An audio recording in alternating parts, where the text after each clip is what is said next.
Part 6. Captain Silver. Chapter 1. In the enemy's camp. He red glare of the torch, lighting up the interior of the blockhouse, showed me the worst of my apprehensions realized. The pirates were in possession of the house and stores. There was the cask of cognac. There were the pork and bread, as before, and what tenfold increased my horror, not a sign of any prisoner. I could only judge that all had perished, and my heart smote me sorely that I had not been there to perish with them. There were 6 of the buccaneers, all told. Not another man was left alive. 5 of them were on their feet, flushed and swollen, suddenly called out of the first sleep of drunkenness. The 6th had only risen.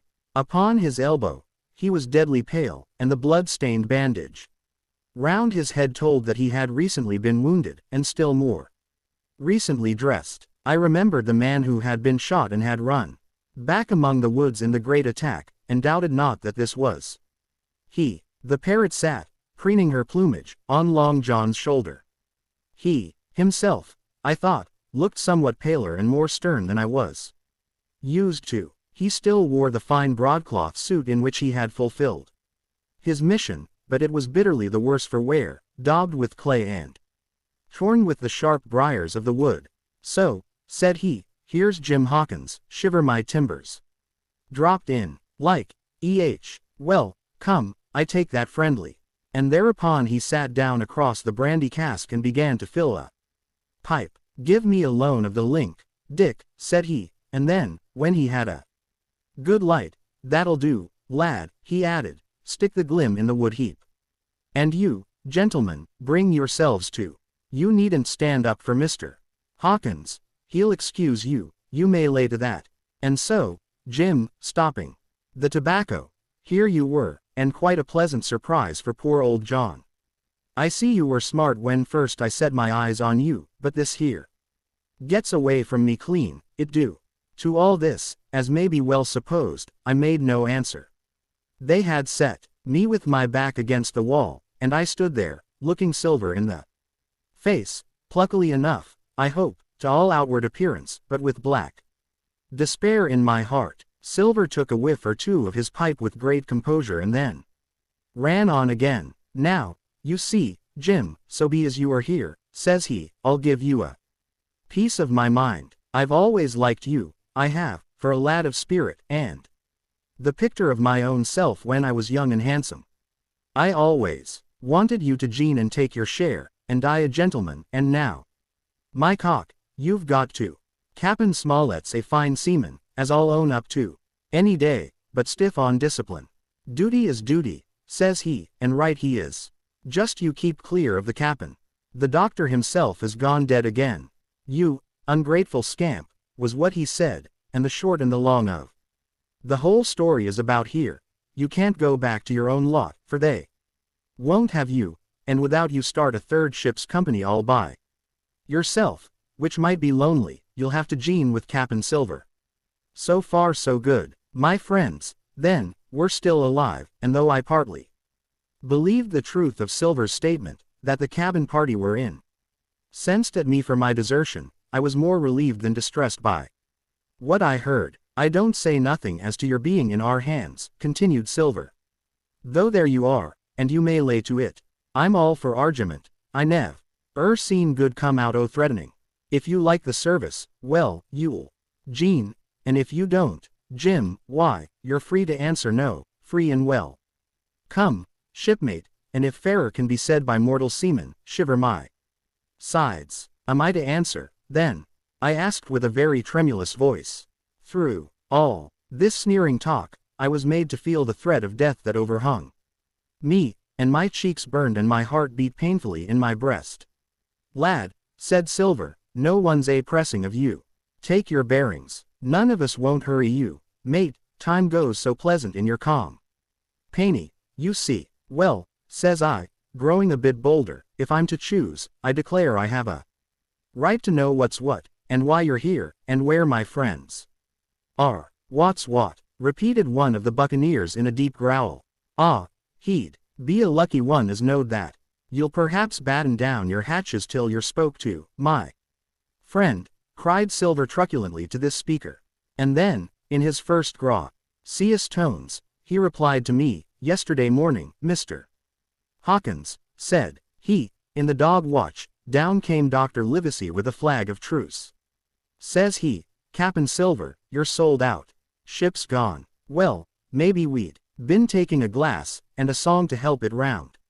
I won't say no. Least ways, none of us had looked out. We looked out, and by thunder, the old ship was gone. I never seen a pack o' fools look fishier, and you may lay to that, if I tells you that looked the fishiest. Well, says the doctor, let's bargain. We bargained, him and I, and here we are. Stores, brandy, block house, the firewood you was thoughtful enough to cut, and in a manner of speaking, the whole blessed boat, from Cross Trees to Kelson. As for them, they've tramped, I don't know where's they are. He drew again quietly at his pipe. And lest you should take it into that head of yours, he went on, that you was included in the treaty. Here's the last word that was said. How many are you, says I, to leave? 4, says he, 4, and one of us wounded. As for that boy, I don't know where he is, confound him, says he, nor I don't much care. We're about sick of him. These was his words. Is that all? I asked. Well, it's all that you're to hear, my son, returned Silver. And now I am to choose. And now you are to choose, and you may lay to that, said Silver. Well, said I am not such a fool, but I know pretty well what I have to look for. Let the worst come to the worst, it's little I care. I've seen too many die since I fell in with you. But there's a thing or two I have to tell you, I said, and by this time I was quite excited, and the first is this. Here you are, in a bad way, ship lost, treasure lost, men lost, your whole business gone to wreck, and if you want to know who did it, it was I. I was in the apple barrel the night we sighted land, and I heard you, John. And you, Dick Johnson, and Hans, who is now at the bottom of the sea. And told every word you said before the hour was out. And as for the schooner, it was I who cut her cable, and it was I that killed the men you had aboard of her, and it was I who brought her where you'll never see her more, not one of you. The laugh's on my side, I've had the top of this business from the first. I no more fear you than I fear a fly. Kill me, if you please, or spare me. But one thing I'll say, and no more, if you spare me. Bygones are bygones, and when you fellows are in court for piracy, I'll save you all I can. It is for you to choose. Kill another and do yourselves no good, or spare me and keep a witness to save you from the gallows. I stopped, for, I tell you, I was out of breath, and to my wonder, not a man of them moved, but all sat staring at me like as many sheep. And, while they were still staring, I broke out again, and now, Mr. Silver, I said, I believe you're the best man here, and if things go to the worst, I'll take it kind of you to let the doctor know the way I took it. I'll bear it in mind, said Silver with an accent so curious that I could not, for the life of me, decide whether he were laughing at my request or had been favorably affected by my courage. I'll put one to that, cried the old mahogany-faced seaman, Morgan, by name, whom I had seen in Long John's public house upon the quays of Bristol. It was him that knowed Black Dog.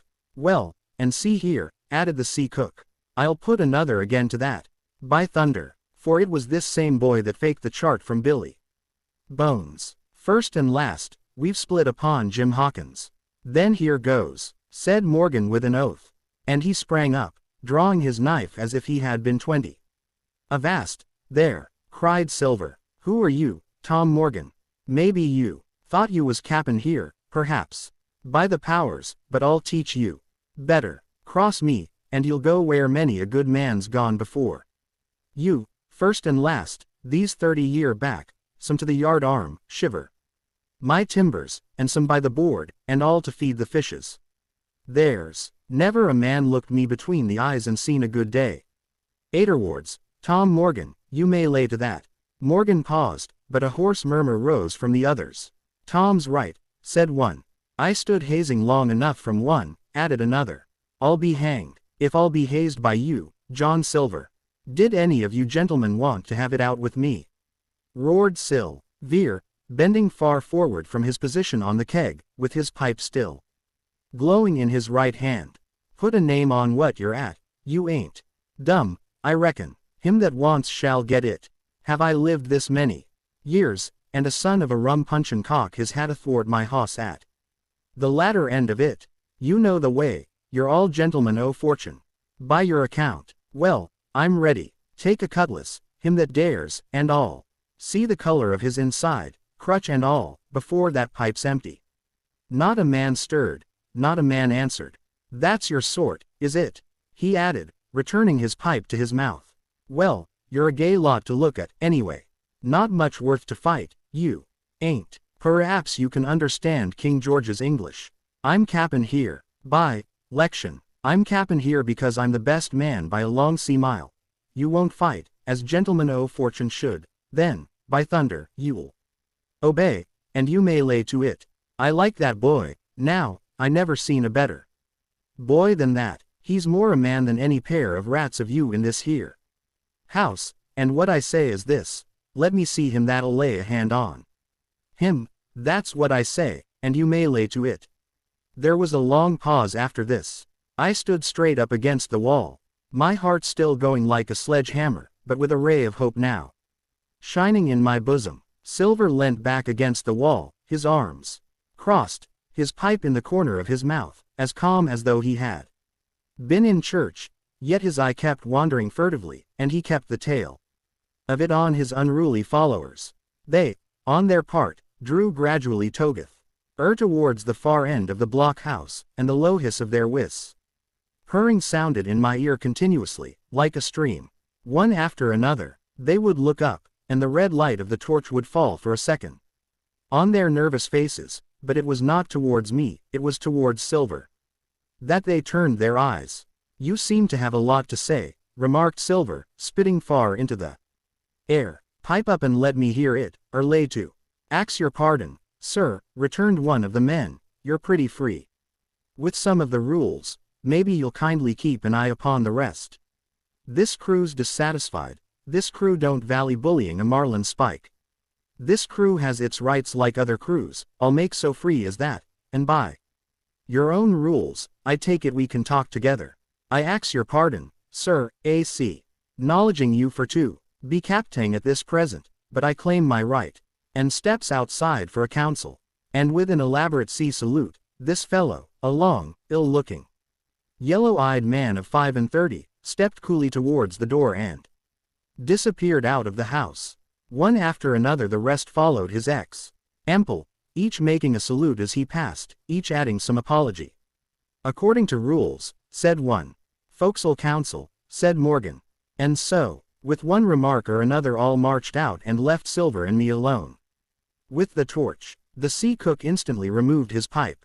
Now, look you here, Jim Hawkins, he said in a steady whisper that was no more than audible, you're within half a plank of death, and what's a long sight worse, of torture. They're going to throw me off. But, you mark, I stand by you through thick and thin. I didn't mean to, no, not till you spoke up. I was about desperate to lose that much blunt, and be hanged into the bargain. But I see you was the right sort. I says to myself, you stand by Hawkins, John, and Hawkins'll stand by you. You're his last card, and by the living thunder, John, he's yours. Back to back, says I, you save your witness, and he'll save your neck. I began dimly to understand.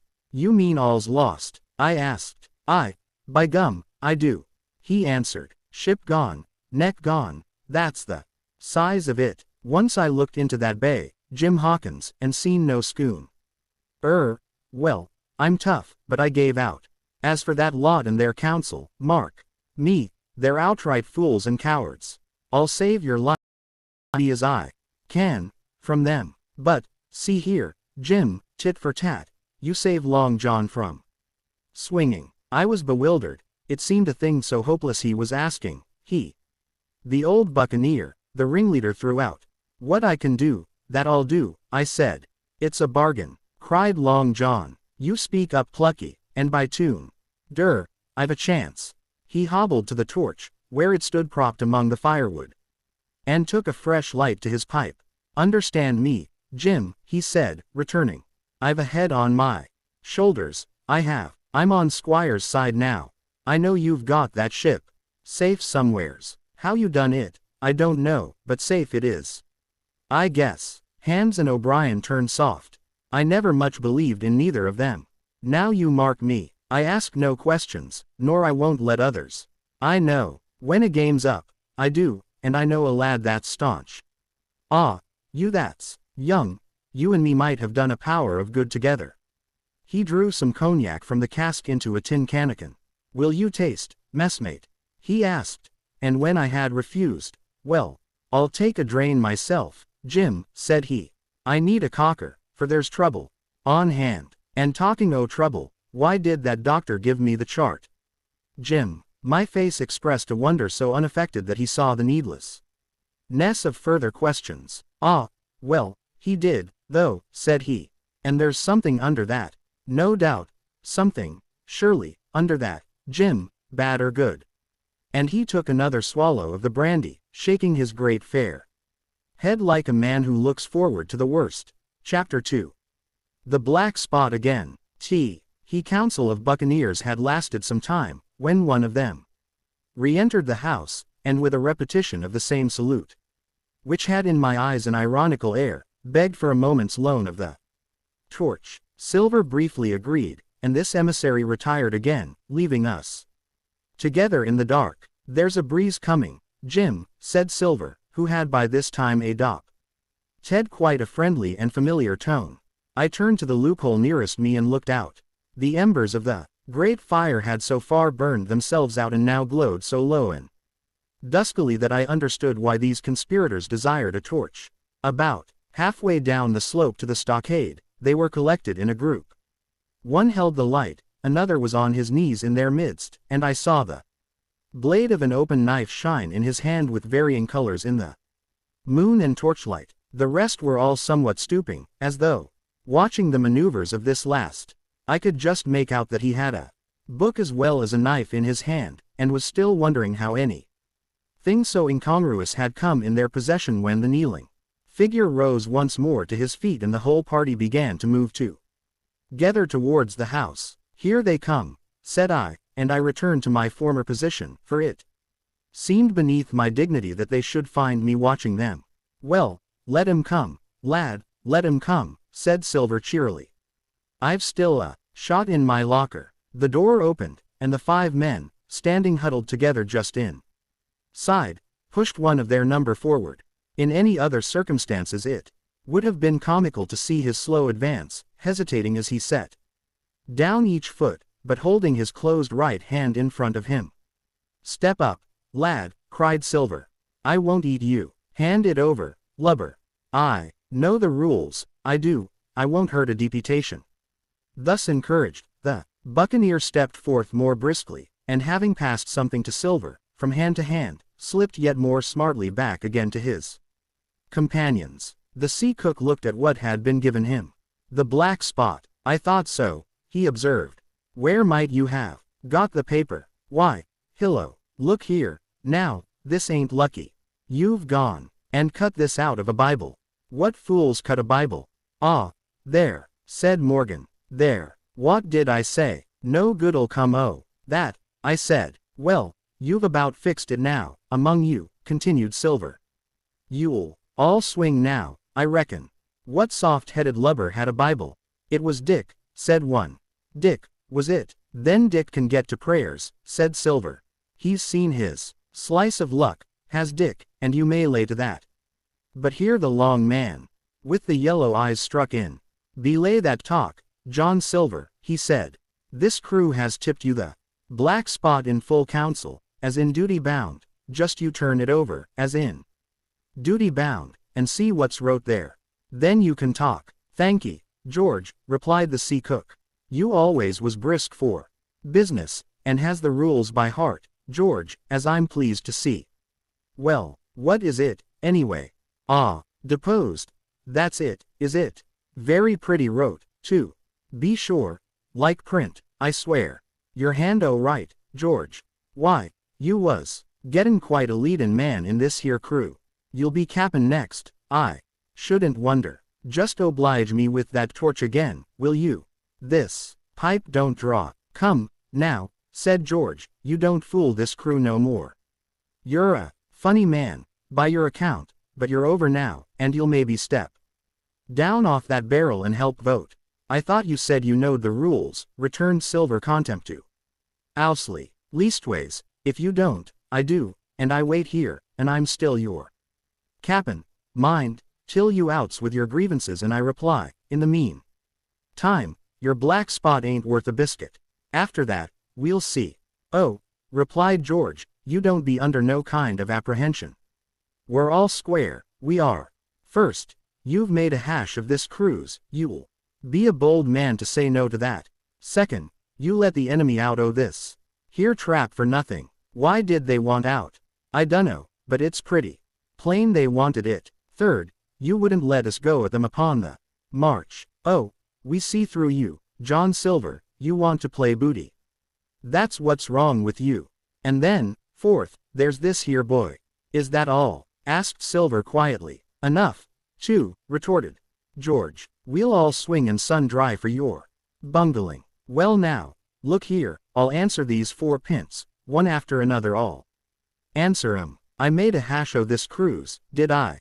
Well now, you all know what I wanted, and you all know if that had been done that we'd been aboard the Hispaniola this night as ever was, every man of us alive, and fit, and full of good plum duff, and the treasure in the hold of her, by thunder. Well, who crossed me? Who forced my hand, as was the lawful cap'n? Who tipped me the black spot the day we landed and began this dance? Ah, it's a fine dance, I'm with you there, and looks mighty like a hornpipe in a rope's end at Execution Dock by London town, it does.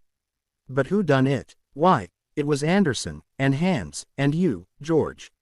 Mary, and you're the last above board of that same meddling crew, and you have the Davy Jones's insolence to up and stand for cap'n over me, you, that sank the lot of us.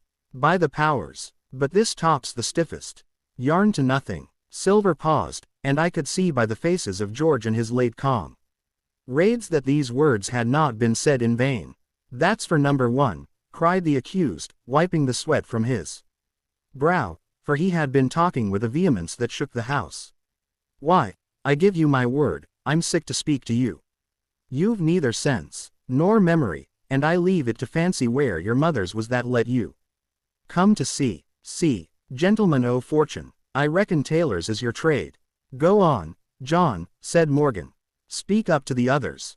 Ah, the others, returned John. They're a nice lot, ain't they? You say, this cruise is bungled. Ah, by gum, if you could understand how bad it's bungled, you would see. Were that near the gibbet that my neck's stiff with thinking on it. You've seen 'em, maybe, hanged in chains, birds about 'em, seamen pinting 'em out as they go down with the tide. Who's that? Says one. That, why, that's John Silver. I knowed him well, says another. And you can hear the chains jangle as you go about and reach for the other buoy. Now, that's about where we are, every mother's son of us, thanks to him, and Hans, and Anderson, and other ruination. Fools of you. And if you want to know about number 4, and that boy, why, shiver my timbers, isn't he a hostage? Are we going to waste a hostage? No, not us. He might be our last chance, and I shouldn't kill that boy, not me, mates. And number 3, well, there's a deal to say to number 3. Maybe you don't count it nothing to have a real college doctor to see you every day. You, John, with your head broke. Are you, George Mary, that had the ague shakes upon you not 6 hours agone, and has your eyes the color of lemon peel to this same moment on the clock, and maybe, perhaps, you didn't know there was a consort coming either, but there is, and not so long till then, and we'll see who'll be glad to have a hostage when it comes to that. And as for number 2, and why I made a bargain, well, you came crawling on your knees to me to make it. On your knees you came, you was that downhearted. And you'd have starved too if I hadn't, but that's a trifle. You look there, that's why. And he cast down upon the floor a paper that I instantly recognized, none other than the chart on yellow paper, with the 3 red crosses, that I had found in the oilcloth at the bottom of the captain's chest. Why the doctor had given it to him was more than I could fancy.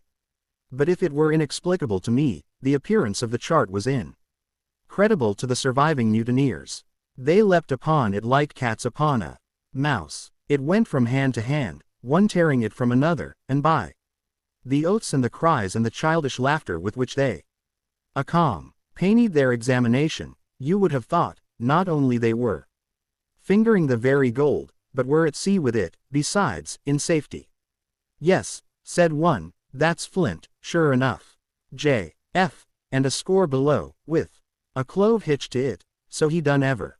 Mighty pretty, said George. But how are we to get away with it, and as no ship? Silver suddenly sprang up, and supporting himself with a hand against the wall. Now I give you warning, George, he cried. One more word of your sauce, and I'll call you down and fight you. How? Why, how do I know? You had ought to tell me that. You and the rest, that lost me my schooner, with your interference, burn you. But not you, you can't. You hain't got the invention of a cockroach. But civil you can speak. And shall, George marry, you may lay to that. That's fair enow, said the old man Morgan. Fair, I reckon so, said the sea cook. You lost the ship, I found the treasure. Who's the better man at that? And now I resign, by thunder. Elect whom you please to be your captain now, I'm done with it. Silver, they cried. Barbecue forever, barbecue for cap'n. So that's the tune, is it? Cried the cook. George, I reckon you'll have to wait another turn, friend, and lucky for you as I'm not a revengeful man. But that was never my way. And now, shipmates, this black spot, 'tain't much good now, is it? Dick's crossed his luck and spoiled his Bible, and that's about all. It'll do to kiss the book on still, won't it? Growled Dick, who was evidently uneasy at the curse he had brought upon himself. A Bible with a bit cut out, returned Silver derisively. Not it. It don't bind no more in a ballad book. Don't it, though? Cried Dick with a sort of joy. Well, I reckon that's worth having too. Here, Jim, here's a curiosity for you, said Silver, and he tossed me the paper. It was around about the size of a crown piece. One side was blank, for it had been the last leaf, the other contained a verse or two of Ravella. Tion. These words among the rest, which struck sharply home upon my mind. Without are dogs and murderers. The printed side had been blackened with wood ash, which already began to come off and soil my fingers. On the blank side had been written with the same material the one word, deposed. I have that curiosity beside me at this moment.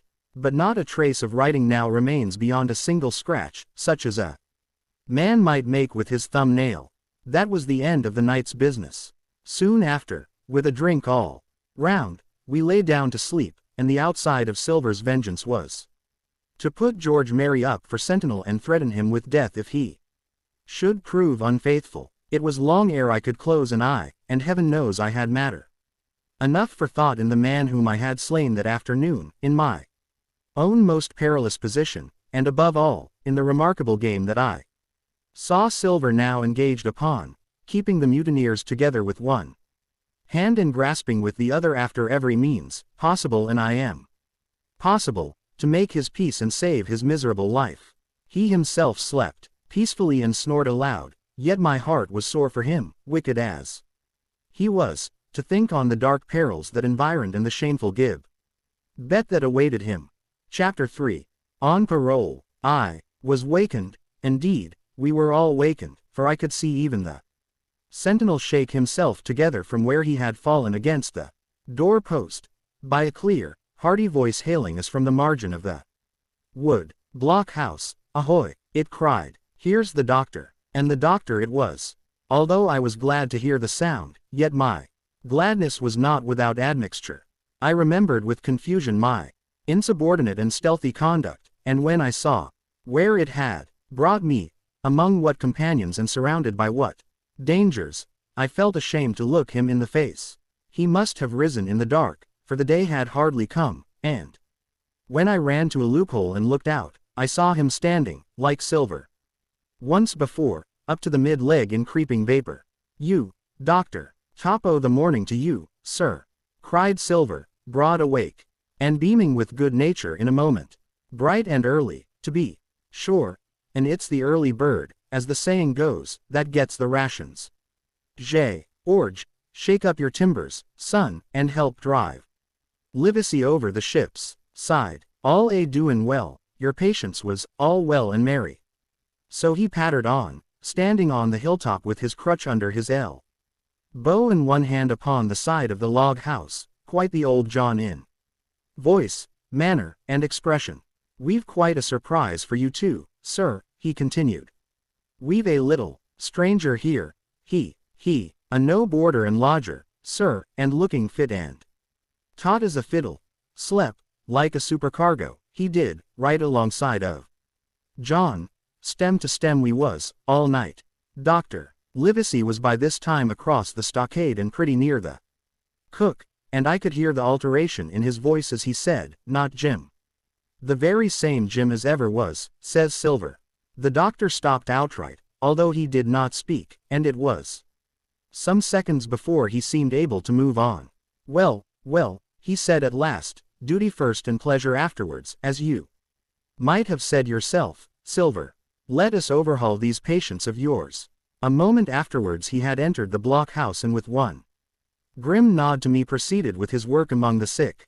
He seemed under no apprehension, though he must have known that his life, among these treacherous demons, depended on a hair, and he rattled on to his patients as if he were paying an ordinary professional visit in a quiet English family. His manner, I suppose, reacted on the men, for they behaved to him as if nothing had occurred, as if he were still ship's doctor. And they still faithful hands before the mast. You're doing well, my friend, he said to the fellow with the aged head, and if ever any person had a close shave, it was you. Your head must be as hard as iron. Well, George, how goes it? You're a pretty color, certainly. Why, your liver, man, is upside down. Did you take that medicine? Did he take that medicine, men? Aye, sir, he took it, sure enough, returned Morgan. Because, you see, since I am mutineer's doctor, or prison doctor as I prefer to call it, says Dr. Livesey in his pleasantest way, I make it a point of honor not to lose a man for King George, God bless him. And the gallows. The rogues looked at each other but swallowed the home thrust in silence. Dick don't feel well, sir, said one. Don't he? Replied the doctor. Well, step up here, Dick, and let me see your tongue. No, I should be surprised if he did. The man's tongue is fit to frighten the French. Another fever. Ah, there, said Morgan, that comment of spieling Bibles. That comes, as you call it, of being arrant asses, retorted the doc. And not having sense enough to know honest air from poison, and the dry land from a vile, pestiferous slough. I think it most probable, though of course it's only an opinion, that you'll all have the deuce to pay before you get that malaria out of your systems. Camp in a bog, would you, Silver? I'm surprised at you. You're less of a fool than many, take you all round, but you don't appear to me to have the rudiments of a notion of the rules of health. Well, he added after he had dosed them round and they had taken his prescriptions, with really laughable humility, more like charity, schoolchildren than blood-guilty mutineers and pirates. Well, that's done for today, and now I should wish to have a talk with that boy. Please. And he nodded his head in my direction carelessly. George Merry was at the door, spitting and spluttering over some bad-tasted medicine, but at the first word of the doctor's proposal he swung round with a deep flush and cried, no, and swore. Silver struck the barrel with his open hand. Lence. He roared and looked about him positively like a lion. Doctor, he went on in his usual tones, I was thinking of that, no. Ing as how you had a fancy for the boy. We're all humbly grateful for your kindness, and as you see, puts faith in you and takes the drugs down like that much grog. And I take it I've found a way as'll suit all. Hawkins, will you give me your word of honor as a young man, for a young gentleman you are, although poor born, your word of honor not to slip your cable? I readily gave the pledge required. Then, doctor, said Silver, you just step outside that stockade, and once you're there I'll bring the boy down on the inside, and I reckon you can yarn through the spars. Good day to you, sir, and all our duties too. The squire and Captain Smollett. The explosion of disapproval, which nothing but Silver's black looks had restrained, broke out immediately the doctor had left the house. Silver was roundly accused of playing double, of trying to make a separate piece for himself, of sacrificing the interests of his accomplices and victims, and, in one word, of the identical, exact thing that he was doing. It seemed to me so obvious, in this case, that I could not imagine how he was to turn their anger. But he was twice the man the rest were, and his last night's victory had given him a huge preponderance on their minds. He called them all the fools and dolts you can imagine, said it was nieces. Sorry I should talk to the doctor, fluttered the chart in their faces, asked them if they could afford to break the treaty the very day they were bound treasure hunting. No, by thunder, he cried, it's us must break the treaty when the time comes, and till then I'll gammon that doctor, if I have to eel his boots with brandy. And then he bade them get the fire lit, and stalked out upon his crutch, with his hand on my shoulder, leaving them in a disarray, and silenced by his volubility rather than convinced. Slow, lad, slow, he said. They might round upon us in a twinkle of an eye if we was seen to hurry. Very deliberately, then, did we advance across the sand to where the doctor awaited us on the other side of the stockade, and as soon as we were within easy speaking distance Silver stopped. You'll make a note of this here also, doctor, says he, and the boy'll tell you how I saved his life, and were deposed for it too, and you may lay to that, doctor, when a man's steering as near the wind as me, playing chuck farthing with the last breath in his body, like you wouldn't think it too much, mayhap, to give him one good word.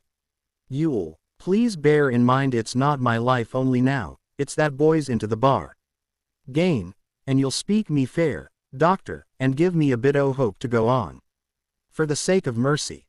Silver was a changed man once he was out there and had his back to his friends in the blockhouse. His cheeks seemed to have fallen in, his voice trembled. Never was a soul more dead in earnest. Why, John, you're not afraid? Asked Drive, Livesey. Doctor, I'm no coward, no, not I, not so much. And he snapped his fingers. If I was I wouldn't say it. But I'll own up fairly, I've the shakes upon me for the gallows.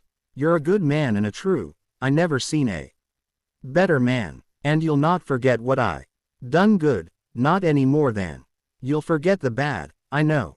And I step aside, see here, and leave you and Jim alone, and you'll put that down for me too, for it's a long stretch, is that? So saying, he stepped back a little way, till he was out of earshot, and there sat down upon a tree stump and began to whistle, spinning round now and again upon his seat so as to command a sight, sometimes of me and the doctor and sometimes of his unruly ruffians as they went to and fro in the sand between the fire, which they were busy rekindling, and the house, from which they brought forth pork and bread to make the breakfast. So, Jim, said the doctor sadly, here you are. As you have brewed, so shall you drink, my boy. Heaven knows, I cannot find it in my heart to blame you, but this much I will say, be it kind or unkind, when Captain Smollett was well, you dared not have gone off, and when he was ill and couldn't help it, by George, it was downright cowardly. I will own that I here began to weep. Doctor, I said, you might spare me. I have blamed myself enough. My life's forfeit anyway, and I should have been dead by now if Silver hadn't stood for me, and doctor, believe this, I can die, and I dare say I deserve it, but what I fear is torture. If they come to torture me, Jim, the doctor interrupted, and his voice was quite changed, Jim, I can't have this. Whip over, and we'll run for it. Doctor, said I passed my word. I know, he cried. We can't help that, Jim, now. I'll take it on my shoulders, halus bolus, blame and shame, my boy, but stay here, I cannot let you jump. One jump, and you're out, and we'll run for it like antelopes. No, I replied, you know right well you wouldn't do the thing yourself, neither you nor squire nor captain, and no more will I. Silver truss, Ted me, I passed my word, and back I go. But, doctor, you did not let me finish. If they come to torture me, I might let slip a word of where the ship is, for I got the ship, part by luck and part by risking, and she lies in North Inlet, on the southern beach, and just below high water. At half tide she must be high and dry. The ship, exclaimed the doctor. Rapidly I described to him my adventures, and he heard me out in silence. There is a kind of fate in this, he observed when I had done. Every step, it's you that saves our lives, and do you suppose by any chance that we are going to let you lose yours? That would be a poor return, my boy. You found out the plot. You found Ben Gunn, the best deed that ever you did, or will do, though you live to 90. Oh, by Jupiter, and talking of Ben Gunn, why, this is the mischief in person. Silver, he cried. Silver, I'll give you a piece of advice, he continued as the cook drew near again. Don't you be in any great hurry after that treasure. Why, sir, I do my possible, which that ain't, said Silver. I can only, asking your pardon, save my life and the boys by seeking for that trees. You're, and you may lay to that. Well, Silver, replied the doctor, if that is so, I'll go one step further. Look out for squalls when you find it. Sir, said Silver, as between man and man, that's too much and too little. What you're after, why you left the blockhouse, why you given me that there chart, I don't know, now, do I? And yet I done your bidding, with my eyes shut and never a word of hope. But no, this here's too much. If you won't tell me what you mean plain out, just say so and all leave the helm. No, said the doctor musingly, I've no right to say more, it's not my secret, you see, Silver, or, I give you my word, I'd tell it you. But I'll go as far with you as I dare go, and a step beyond, for I'll have my wig sorted by the captain or I'm mistaken. And first, I'll give you a bit of hope, Silver, if we both get alive out of this wolf trap, I'll do my best to save you, short of perjury. Silver's face was radiant. You couldn't say more, I'm sure, sir, not if you was my mother, he cried. Well, that's my first concession, added the doctor. My second is a piece of advice. Keep the boy close beside you, and when you need help, halloo, I'm off to seek it for you, and that itself will show you if I speak at random. Goodbye, Jim. And Doctor Livesey shook hands with me through the stockade, nodded to Silver, and set off at a brisk pace into the wood. Chapter 4. The Treasure Hunt. Flint's Pointer. Jim, said Silver when we were alone, if I saved your life, you saved mine, and I'll not forget it. I seen the doctor waving you to run for it, with the tail of my eye, I did, and I seen you say no, as plain as hearing. Jim, that's one to you. This is the first glint of hope I had since the attack failed, and I owe it you. And now, Jim, we're to go in for this here treasure hunting, with sealed orders too, and I don't like it, and you and me must stick close, back to back like, and we'll save our necks in spite o' fate and fortune. Just then a man hailed us from the fire that breakfast was ready, and we were soon seated here and there about the sand over biscuit and fried junk. They had lit a fire fit to roast an ox, and it was now grown so hot that they could only approach it from the windward, and even there not without precaution. In the same wasteful spirit, they had cooked, I suppose, 3 times more than we could eat, and one of them, with an empty laugh, threw what was left into the fire, which blazed and roared again over this unusual fuel. I never in my life saw men so careless of the morrow. Hand to mouth is the only word that can describe their way of doing, and what with wasted food and sleeping sentries, though they were bold enough for a brush and be done with it, I could see their entire unfitness for anything like a prolonged campaign. Even Silver, eating away, with Captain Flint upon his shoulder, had not a word of blame for their recklessness. And this the more surprised me, for I thought he had never shown himself so cunning as he did then. Mates, said he, it's lucky you have barbecue to think for you. With this here head, I got what I wanted, I did. Sure enough, they have. The ship, where they have it, I don't know yet, but once we hit the trees, we'll have to jump about and find out. And this he kept running on, with his mouth full of the hot bacon. Thus he restored their hope and confidence, and, I'm more than suspect, repaired his own at the same time. As for hostage, he continued, that's his last talk, I guess, with them. He loves so dear. I've got my piece o' news, and thankee to him for that. But it's over and done. I'll take him in a line when we go treasure hunt. For we'll keep him like so much gold, in case of accidents, you mark. And in the meantime, once we got the ship and treasure both and off to sea like jolly companions, why then we'll talk Mr. Hawkins over, we will, and we'll give him his share, to be sure, for all his kindness. It was no wonder the men were in a good humor now.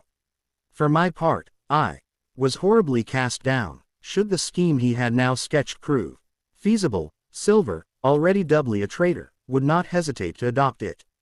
He had still a foot in either camp, and there was no doubt he would prefer wealth and freedom with the pirates to a bare escape from hanging, which was the best he had to hope on our side.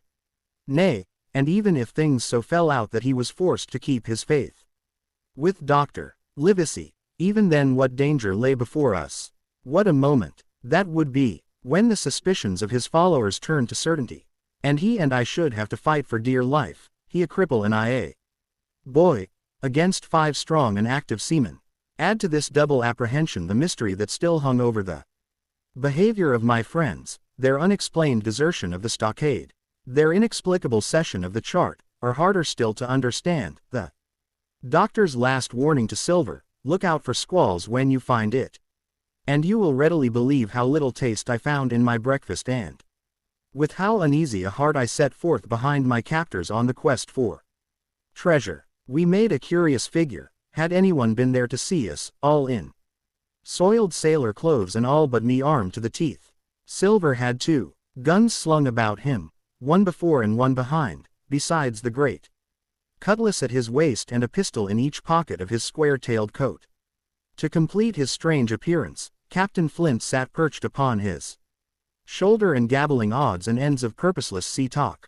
I had a line about my waist and followed obediently after the sea cook, who held the loose end of the rope, now in his free hand, now between his powerful teeth. For all the world, I was led like a dancing bear.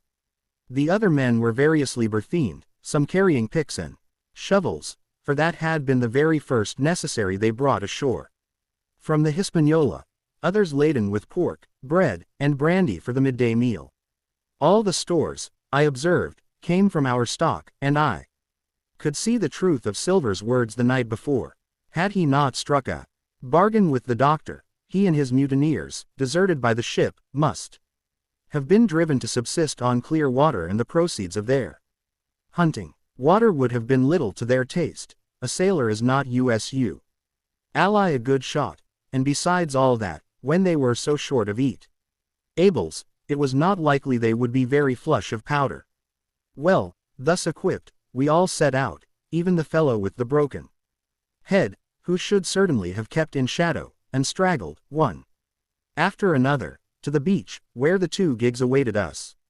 Even these bore trace of the drunken folly of the pirates, one in a broken thwart, and both in their muddy and unbaled condition.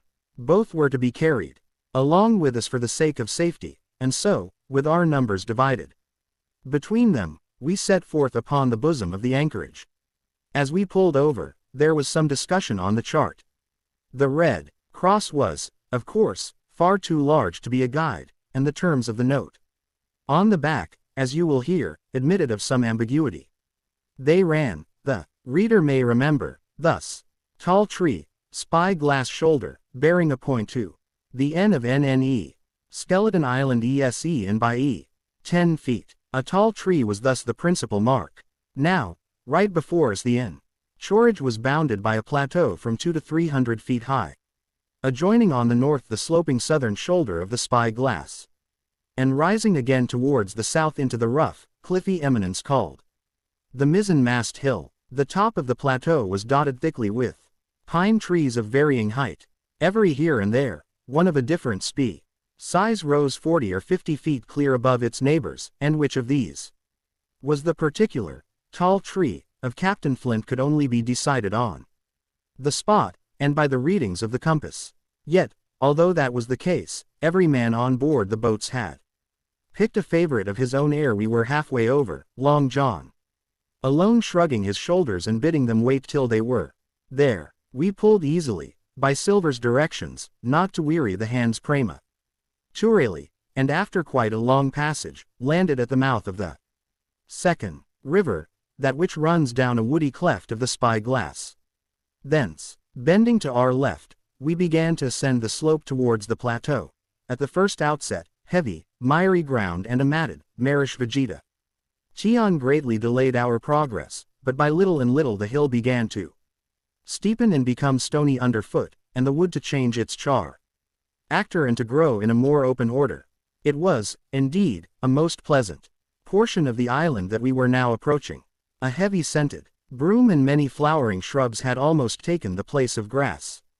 Thickets of green nutmeg trees were dotted here and there with the red columns and the broad shadow of the pines, and the first mingled their spice with the aroma of the others.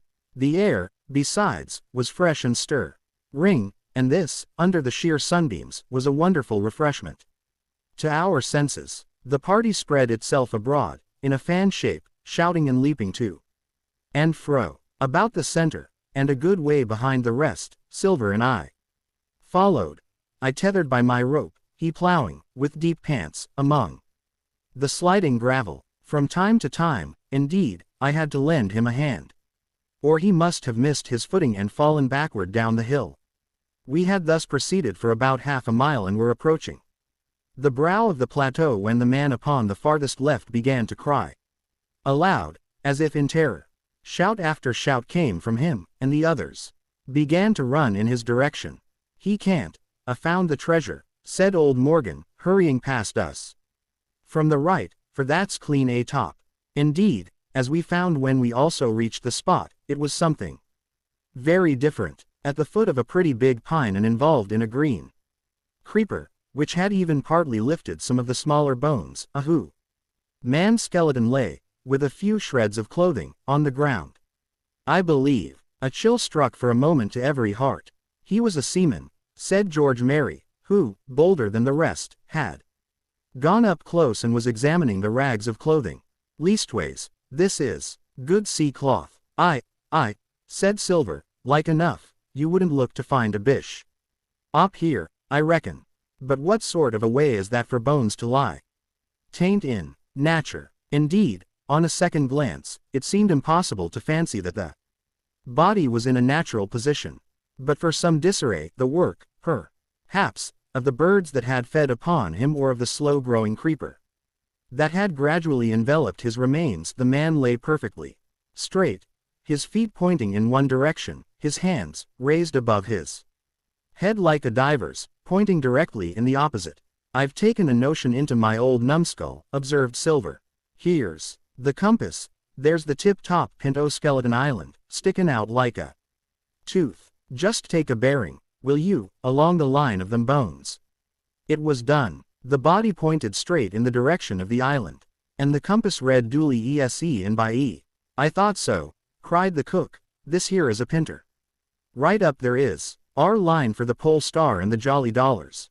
But, by thunder, if it don't make me cold inside to think of Flint. This is one of his jokes, and no take. Him and these 6 was alone here. He killed 'em, every man, and this one he hauled here and laid down by compass. Shiver my timbers. They're long bones, and the hair's been yellow." That would be Al Lardis. "You mind Allardyce, Tom Morgan." I, returned Morgan. "I mind him. He owed me money, he did. And took my knife ashore with him." "Speaking of knives," said another, "why don't we find his in lying round?" Flint warned the man to pick a seaman's pocket, and the birds, I guess, would leave it be. By the powers, and that's true, cried Silver. There ain't a thing left here, said Mary, still feeling round among the bones. Not a copper doit nor a baccy box. It don't look natural to me. No, by gum, it don't, agreed Silver. Not natural, nor not nice, says you. Great guns, messmates, but if Flint was living, this would be a hot spot for you and me. 6 they were, and 6 are we, and Bones is what they are now. I saw him dead with these here deadlights, said Morgan. Billy took me in. There he laid, with penny pieces on his eyes. Dead? Aye. Sure enough he's dead and gone below, said the fellow with the bandage, but if ever spirit walked, it would be Flint's. Dear heart, but he died bad, did Flint. Aye, that he did, observed another. Now he raged, and now he hollered for the rum, and now he sang. 15 men were his only song, mates, and I tell you true, I never rightly liked to hear it since. It was main hot, and the windy was open, and I hear that old song comin' out as clear, and the death hull on the man already. Come, said Silver, stow this talk. He's dead, and he don't walk, that I know, leastways, he won't walk by day, and you may lay to that. Care killed a cat. Fetch a head for the doubloons. We started, certainly, but in spite of the hot sun and the staring day light, the pirates no longer ran separate and shouting through the wood, but kept side by side and spoke with bated breath. The terror of the dead buccaneer had fallen on their spirits. Chapter 5. The treasure hunt. The voice among the trees.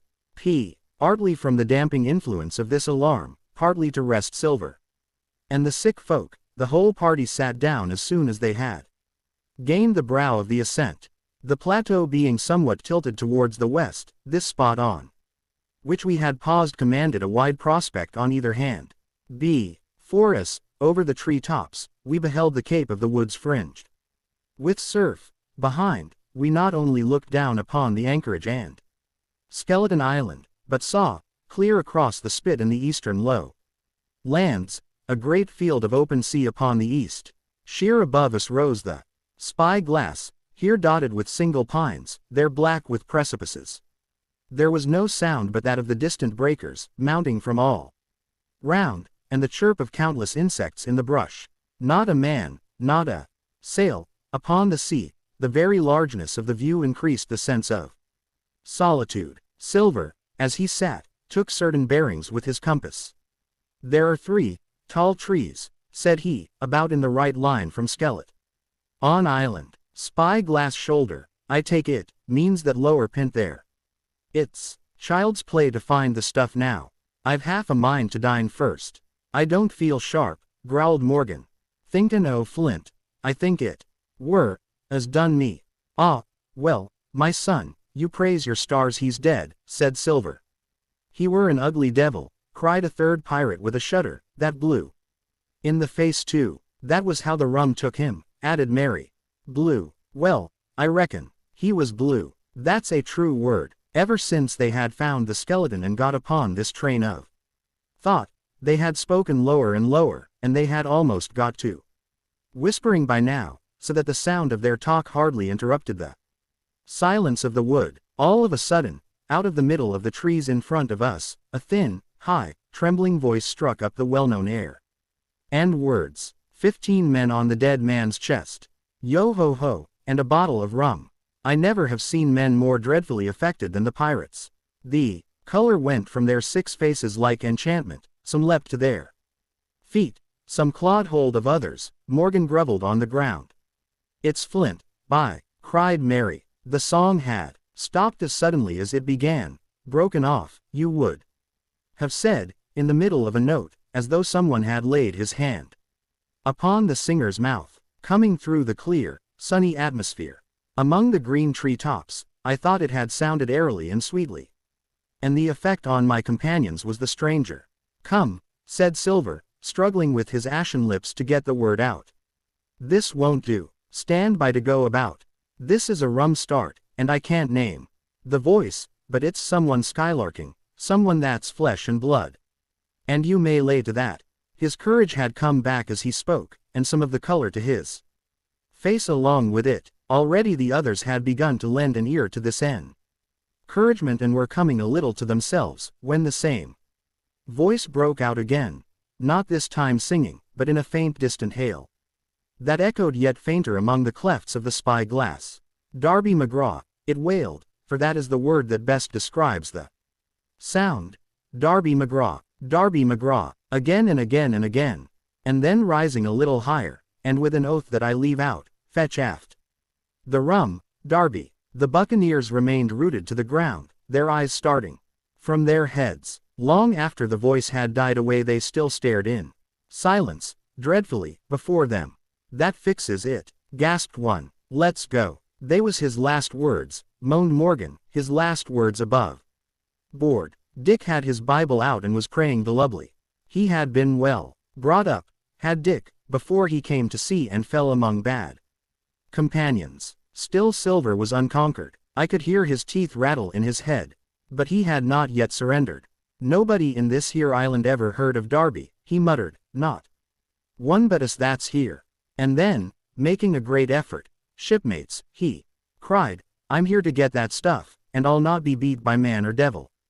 I never was feared of Flint in his life, and, by the powers, I'll face him dead. There's 700,000 pound not a quarter of a mile from here. When did ever a gentleman o' fortune show his stern to that much dollars for a boozy old seaman with a blue mug, and him dead too?" But there was no sign of reawakening courage in his followers, rather, indeed, of growing terror at the irreverence of his words. "Belay there, John," said Mary. "Don't you cross a sperrit." And the rest were all too terrified to reply. They would have run away severally had they dared, but fear kept them together, and kept them close by John, as if his daring helped them. He, on his part, had pretty well fought his weakness down. "Sperrit, well, maybe," he said. "But there's one thing not clear to me." There was an echo. "Now, no man ever seen a sperrit with a shadow." "Well, then, what's he doing with an echo to him, I should like to know?" "That ain't in nature, surely." This argument seemed weak enough to me. But you can never tell what will affect the superstitious, and to my wonder, George Mary was greatly relieved. "Well, that's so," he said. "You've a head upon your shoulders, John. And no mistake. 'Bout ship, mates. This here crew is on a wrong tack, I do believe. And come to think on it, it was like Flint's voice, I grant you. But not just so clear a way like it, after all. It was liker somebody else's voice now. It was liker. By the powers, Ben Gunn," roared Silver. "Aye, and so it were," cried Morgan, springing on his knees.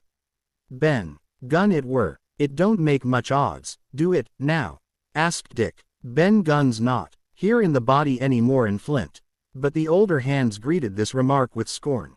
"Why, nobody minds Ben Gunn," cried Mary. "Dead or alive, nobody minds him." It was extraordinary how their spirits had returned and how the natural color had revived in their faces. Soon they were chatting together, with intervals of listening, and not long after, hearing no further sound, they shouldered the tools and set forth again, Mary walking first with Silver's compass to keep them on the right line with Skeleton Island. He had said the truth. Dead or alive, nobody minded Ben Gunn. Dick alone still held his Bible, and looked around him as he went, with fearful glances, but he found no sympathy, and Silver even joked him on his precautions. "I told you," said he, "I told you you had spiled your Bible. If it ain't no good to swear by, what do you suppose a sperrit would give for it? Not that," and he snapped his big fingers, halting a moment on his crutch. But Dick was not to be comforted. Indeed, it was soon plain to me that the lad was falling sick, hastened by heat, exhaustion, and the shock of his alarm. The fever, predicted by Dr.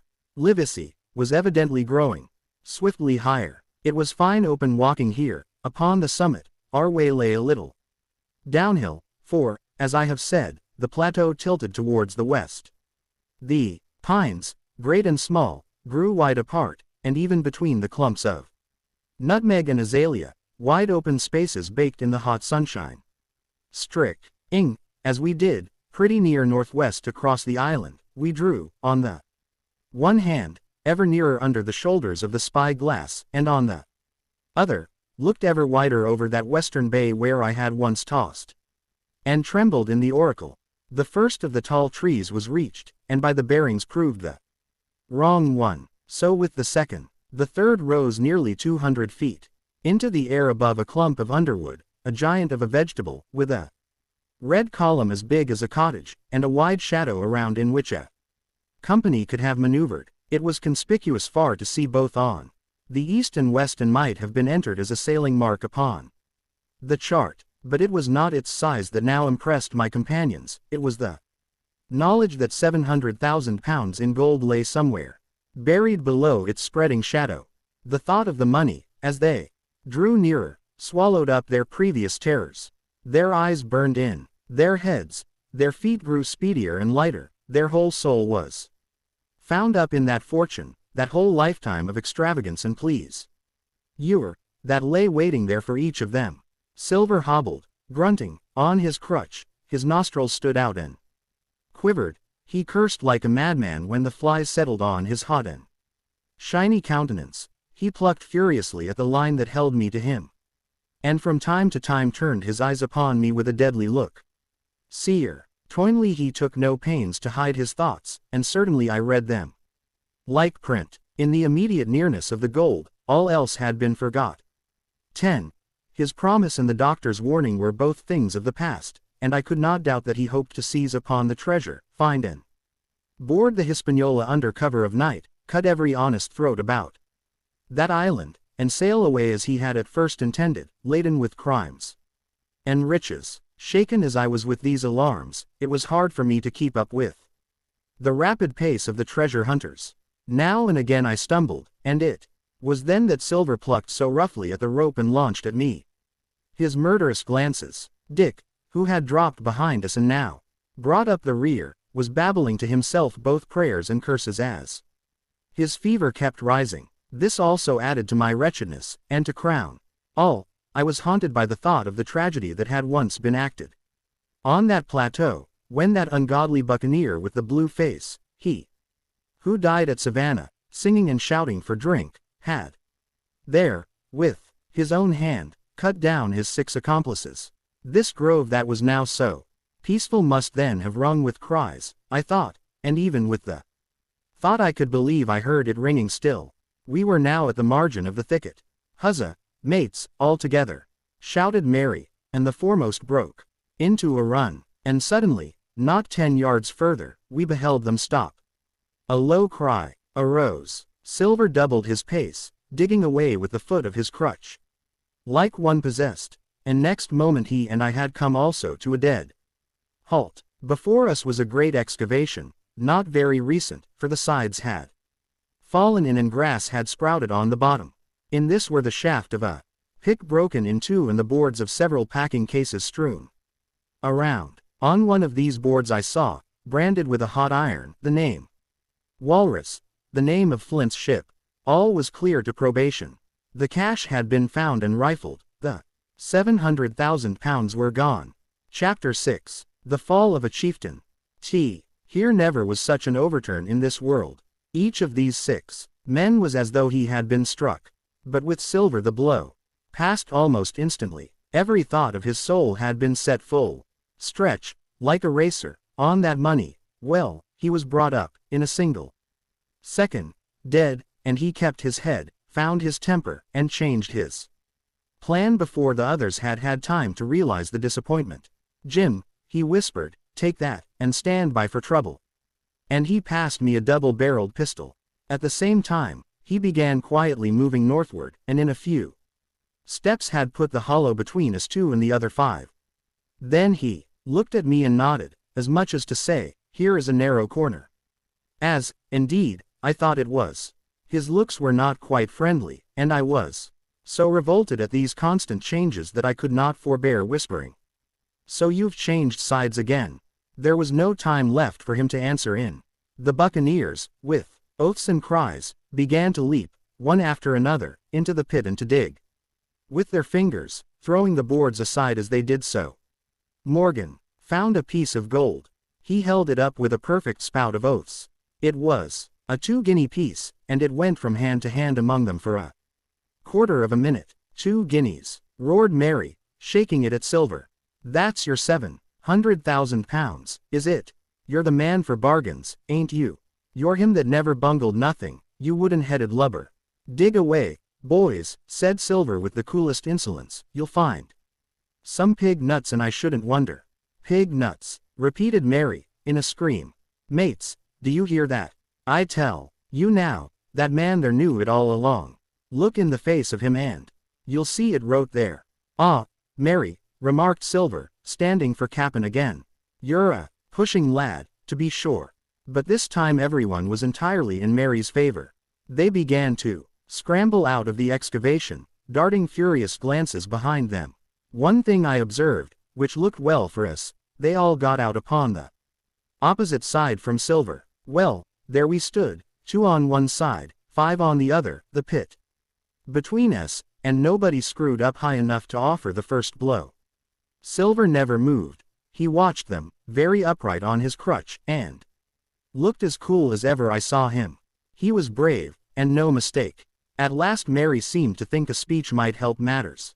Mates, says he, there's 2 of them alone there, one's the old cripple that brought us all here and blundered us down to this, the other's that cub that I mean to have the heart of.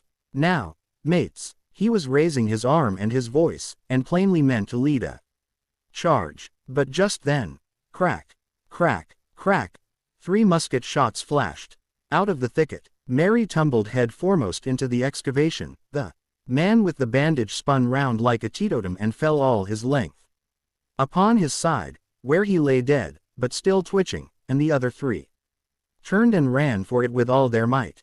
Before you could wink, Long John had fired 2 barrels of a pistol into the struggling Mary, and as the man rolled up his eyes at him in the last agony, George, said he, I reckon I settled you. At the same moment, the doctor, Gray, and Ben Gunn joined us, with smoking muskets, from among the nutmeg trees. Forward, cried the doctor. Double quick, my lads. We must head off the boats. And we set off at a great pace, sometimes plunging through the bushes to the chest. I tell you, but Silver was anxious to keep up with us. The work that man went through, leaping on his crutch till the muscles of his chest were fit to burst, was work no sound man ever equaled, and so thinks the doctor. As it was, he was already 30 yards behind us and on the verge of strangling when we reached the brow of the slope. Doctor, he hailed, see there. No hurry. Sure enough, there was no hurry. In a more open part of the plateau, we could see the 3 survivors still running in the same direction as they had started, right for Mizzen-mast Hill. We were already between them and the boats, and so we 4 sat down to breathe, while Long John, mopping his face, came slowly up with us. Thank ye kindly, doctor, says he. You came in about the nick, I guess, for me and Hawkins. And so it's you, Ben Gunn. He added, well, you're a nice one, to be sure. I'm Ben Gunn, I am, replied the maroon, wriggling like an eel in his embarrassment. And, he added, after a long pause, how do, Mr. Veer? Pretty well, I thank ye, says you. Ben, murmured Silver, to think as you've done me. The doctor sent back Gray for one of the pickaxes deserted, in their flight, by the mutineers, and then as we proceeded leisurely downhill to where the boats were lying, related in a few words what had taken place.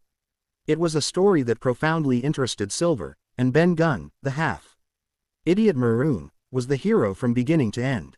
Ben, in his long, lonely wanderings about the island, had found the skeleton. It was he that had rifled it. He had found the treasure. He had dug it up. It was the haft of his pickaxe that lay broken in the excava. He had carried it on his back, in many weary journeys, from the foot of the tall pine to a cave he had on the 2-pointed hill at the north east angle of the island, and there it had lain stored in safety since 2 months before the arrival of the Hispaniola. When the doctor had wormed this secret from him on the afternoon of the attack, and when next morning he saw the anchorage deserted, he had gone to Silver, given him the chart, which was now useless, given him the stores, for Ben Gunn's cave was well supplied with goats, meat, salted by himself, given anything and everything to get a chance of moving in safety from the stockade to the two-pointed hill, there to be clear of malaria and keep a guard upon the money. As for you, Jim, he said, it went against my heart, but I did what I thought best for those who had stood by their duty, and if you were not one of these, whose fault was it? That morning, finding that I was to be involved in the horrid disappointment he had prepared for the mutineers, he had run all the way to the cave, and leaving the squire to guard the captain, had taken Gray and the maroon and started, making the diagonal across the island to be at hand beside the pine.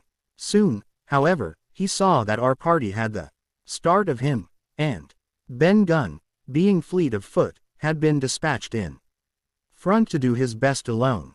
Then it had occurred to him to work upon the superstitions of his former shipmates, and he was so far successful that Gray and the doctor had come up and were already ambushed before the arrival of the treasure hunters. "Ah," said Silver, "it were fortunate for me that I had Hawkins here. You would have let old John be cut to bits, and never given it a thought."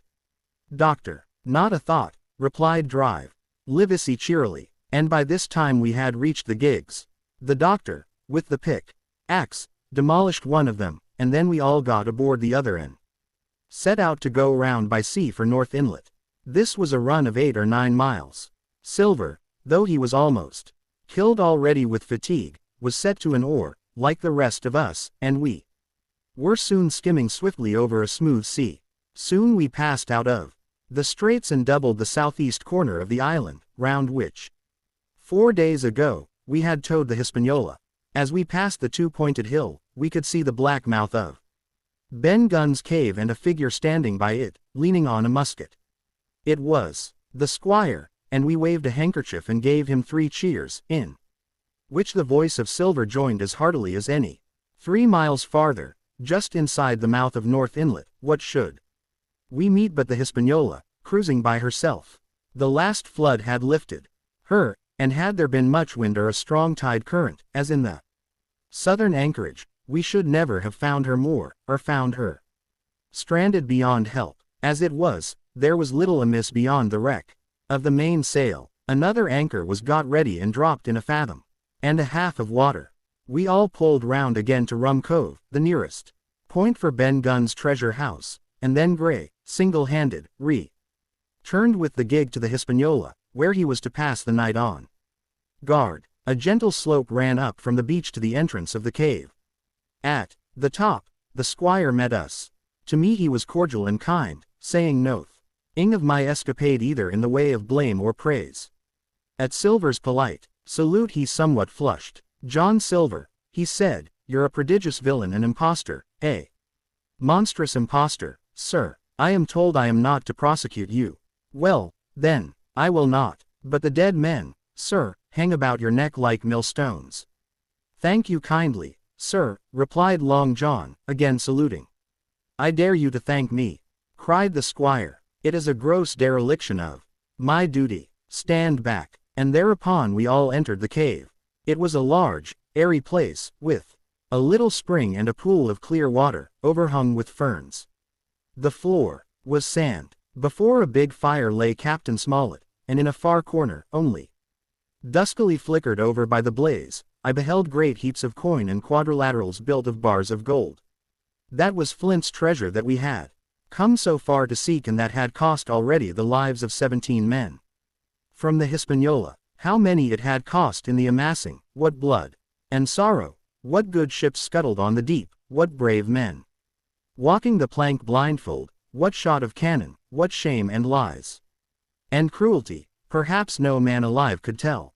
Yet there were still 3 upon that island, Silver, and old Morgan, and Ben Gunn, who had each taken his share in these crimes, as each had hoped in vain to share in the reward. "Come in, Jim," said the captain. "You're a good boy in your line, Jim. But I don't think you and me'll go to sea again. You're too much of the born favorite for me. Is that you, John Silver? What brings you here, man?" "Come back to my duty, sir," returned Silver. "Ah," said the captain, and that was all he said. What a supper I had of it that night, with all my friends around me. And what a meal it was, with Ben Gunn's salted goat and some delicacies. And a bottle of old wine from the Hispaniola. Never, I am sure, were people gayer or happier. And there was Silver, sitting back almost out of the firelight, but eating heartily, prompt to spring forward when any thing was wanted, even joining quietly in our laughter, the same bland, polite, obsequious seaman of the voyage out. Chapter 7. And last, next morning we fell early to work, for the transportation of this great mass of gold near a mile by land to the beach, and thence 3 miles by boat to the Hispaniola, was a considerable task for so small a number of workmen. The 3 fellows still abroad upon the land did not greatly trouble us. A single sentry on the shoulder of the hill was sufficient to ensure us against any sudden onslaught, and we thought, besides, they had had more than enough of fighting. Therefore the work was pushed on briskly. Gray and Ben Gunn came and went with the boat, while the rest during their absences piled trees. You were on the beach. 2 of the bars, slung in a rope's end, made a good load for a grown man, one that he was glad to walk slowly with. For my part, as I was not much use at carrying, I was kept busy all day in the cave packing the minted money into bread bags. It was a strange collection, like Billy Bones's hoard for the diversity of coinage, but so much larger and so much more varied that I think I never had more pleasure than in sorting them. English, French, Spanish, Portuguese, Georges and Louises, doubloons and double guineas and moidores and sequins, the pictures of all the kings of Europe for the last 100 years, strange oriental pieces stamped with what looked like wisps of string or bits of spider's web, round pieces and square pieces, and pieces bored through the middle, as if to wear them round your neck. Nearly every variety of money in the world must, I think, have found a place in that collection, and for number, I am sure they were like autumn leaves, so that my back ached with stooping in my fingers with sorting them out. Day after day this work went on. By every evening a fortune had been stowed aboard, but there was another fortune waiting for the morrow. And all this time we heard nothing of the 3 surviving mutineers. At last, I think it was on the 3rd night, the doctor and I were strolling on the shoulder of the hill where it overlooks the lowlands of the isle, when, from out the thick darkness below, the wind brought us a noise between shrieking and singing. It was only a snatch that reached our ears, followed by the former silence. Heaven forgive them, said the doctor, 'tis the mutineers. All drunk, sir, struck in the voice of Silver from behind us. Silver, I should say, was allowed his entire liberty, and in spite of daily rebuffs, seemed to regard himself once more as quite a privileged and friendly dependent. Indeed, it was remarkable how well he bore these slights and with what unwearying politeness he kept on trying to ingratiate himself with all. Yet, I think, none treated him better than a dog, unless it was Ben Gunn, who was still terribly afraid of his old quartermaster, or myself, who had really something to thank him for, although for that matter, I suppose, I had reason to think even worse of him than any body else, for I had seen him meditating a fresh treachery upon the Platte. Oh, accordingly, it was pretty gruffly that the doctor answered him. Drunk or raving, said he. Right you were, sir, replied Silver, and precious little odds which, to you and me, I suppose you would hardly ask me to call you a humane man, returned the doctor with a sneer, and so my feelings may surprise you, Master Silver, but if I were sure they were raving, as I am morally toin one, at least, of them is down with fever, I should leave this camp, and at whatever risk to my own carcass, take them the assistance of my skill. Ask your pardon, sir, you would be very wrong, quoth Silver. You would lose your precious life, and you may lay to that. I'm on your side, now, hand and glove, and I shouldn't wish for to see the party weakened, let alone yourself, seeing as I know what I owes you. But, these men down there, they couldn't keep their word, no, not suppose they wished to, and what's more, they couldn't believe as you could. No, said the doctor. You're the man to keep your word, we know that. Well, That was about the last news we had of the 3 pirates. Only, once we heard a gunshot a great way off and supposed them to be Hunt. Ing. A council was held, and it was decided that we must desert them on the island, to the huge glee, I must say, of Ben Gunn, and with the strong approval of Gray. We left a good stock of powder and shot, the bulk of the salt goat, a few medicines, and some other necessaries, tools, clothing, a spare sail, a fathom or 2 of rope, and by the particular desire of the doctor, a handsome present of tobacco. That was about our last doing on the island. Before that, we had got the treasure stowed and had shipped enough water and the remainder of the goat meat in case of any distress, and at last, one fine morning, we weighed anchor, which was about all that we could manage, and stood out of North Inlet, the same colors flying that the captain had flown, and fought under at the palisade. The 3 fellows must have been watching us closer than we thought. For, as we soon had proved, for coming through the Narrows, we had to lie very near the southern point, and there we saw all 3 of them kneeling together on a spit of sand, with their arms raised in supplica. Tion. It went to all our hearts, I think, to leave them in that wretched state, but we could not risk another mutiny, and to take them home for the gibbet would have been a cruel sort of kindness. The doctor hailed them and told them of the stores we had left, and where they were to find them, but they continued to call us by name and appeal to us, for God's sake, to be merciful and not leave them to die in such a place. At last, seeing the ship still bore on her course and was now swiftly drawing out of earshot, one of them, I know not which it was, leapt to his feet with a hoarse cry, whipped his musket to his shoulder, and sent a shot whistling over Silver's head and through the mainsail. After that, we kept under cover of the bulwarks, and when next I looked out they had disappeared from the spit, and the spit itself had almost melted out of sight in the growing distance. That was, at least, the end of that, and before noon, to my inexpressible joy, the highest rock of Treasure Island had sunk into the blue round of sea.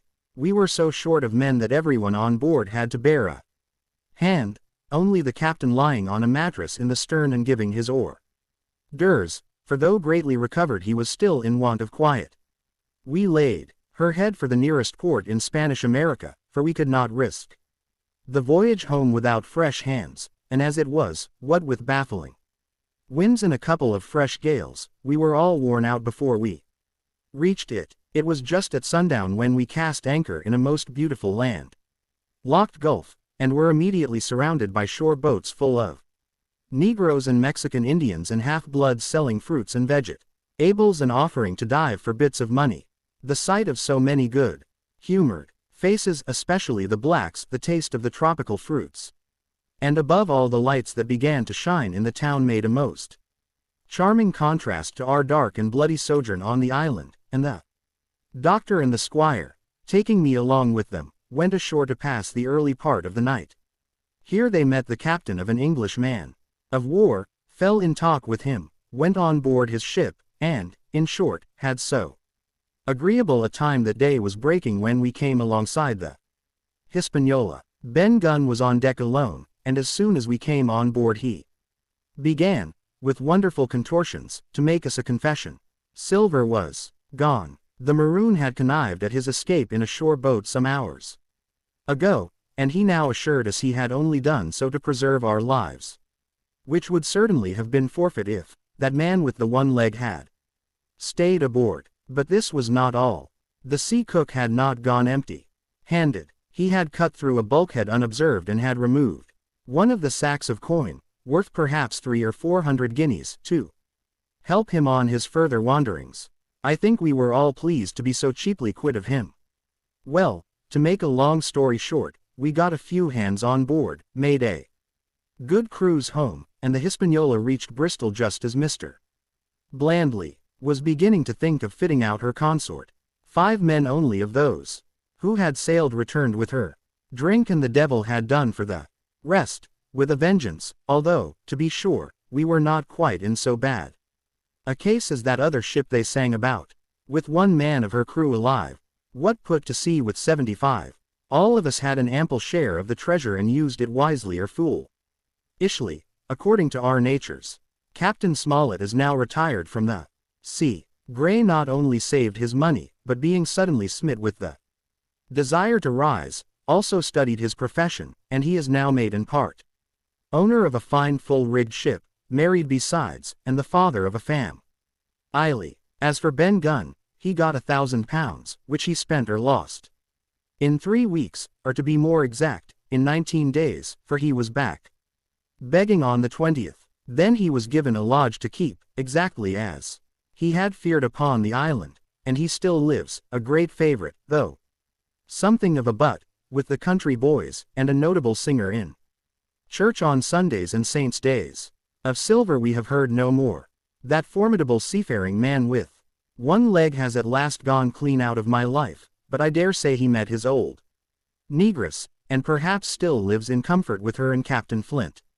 It is to be hoped so, I suppose, for his chances of comfort in another world are very small. The bar Silver and the arms still lie, for all that I know, where Flint buried them, and certainly they shall lie there for me.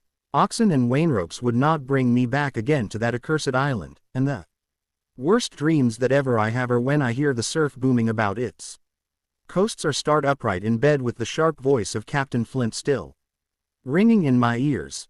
Pieces of 8. Pieces of 8.